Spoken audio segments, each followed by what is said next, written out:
ये जो विपत्ति काल चल रहा है ये पूरे विश्व पे है। कई बार सोचा, चिंतन किया, मनन किया। कभी कभी मन में आता ठाकुर जी इतने लोग कथा सुनते थे, भजन करते थे, आपने सबका ही पटवारा कर दिया, एकदम सबको ही गैल से निकाल दे, निकलो यहां से। वृंदावन आना बंद कर दिया सब लोगों का, वाह वजह क्या है?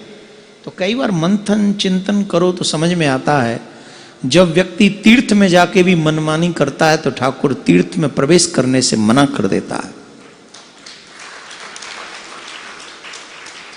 जब आप भगवान के घर में जाके जबरदस्ती अपने काम करोगे, तुम्हारे घर में कोई जबरदस्ती आके काम करे जो तुम्हें पसंद नहीं है, तुम बर्दाश्त करोगे? एक बार आ गया, चलो मजबूरी है, कैसे भगाएं? मैं ऐसा करूंगा जिससे दोबारा तू आए ही ना मेरे यहाँ। तो कहीं ना कहीं हम लोग तीर्थ में जाकर भी जो मनमाने ढंग से आचरण करते हैं, वाणी बोलते हैं, व्यवहार करते हैं, ठाकुर जी ने शायद इसलिए हमको ज्ञान देने के लिए, शिक्षा देने के लिए, तीर्थ में जाओ तो तीर्थ यात्री बन के जाओ, पिकनिक मनाने मत जाओ। वो भगवान का घर है, उस भाव से जाओ।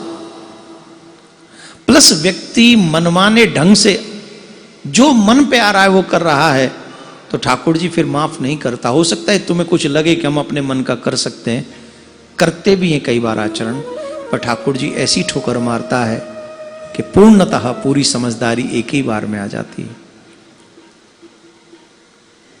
हाय पैसा, लाओ पैसा, खाओ पैसा लग रहा था ना इतने दिनों से, अब क्या लगा?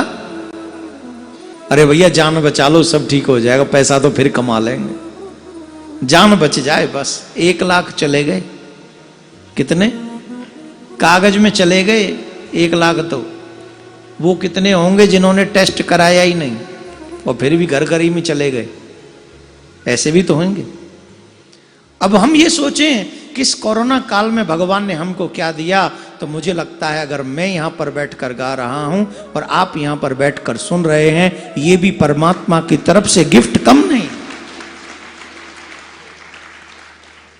मैं जिंदा हूं, आप जिंदा हैं, और मैं गा रहा हूं, आप सुन रहे हैं, ये भी कम नहीं है ठाकुर का गिफ्ट।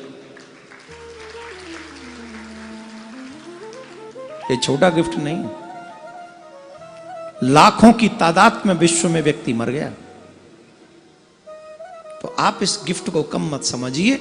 लेकिन हां, फिर एक बात कहूंगा, तुम उसे मानो या मत मानो, वो फिर भी ईश्वर ही रहेगा।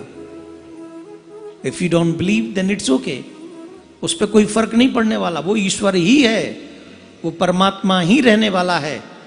लेकिन तुम अगर उसे न मानो तो तेरी सेहत पे बहुत बड़ा फर्क पड़ेगा, क्योंकि तू था नहीं और तू रहेगा नहीं। इसलिए उस ईश्वर को मानते रहो, उसे स्वीकार करते रहो हर दिन। अब के बाद, अब से पहले अगर 1 बार शुक्रिया अदा करते थे, अब 10 बार करो। कैसी कठिन परिस्थिति में भी आपने हमें जिंदा रखा है, इसके लिए आपका शुक्रिया है, आपका शुक्रिया है, आपका शुक्रिया है।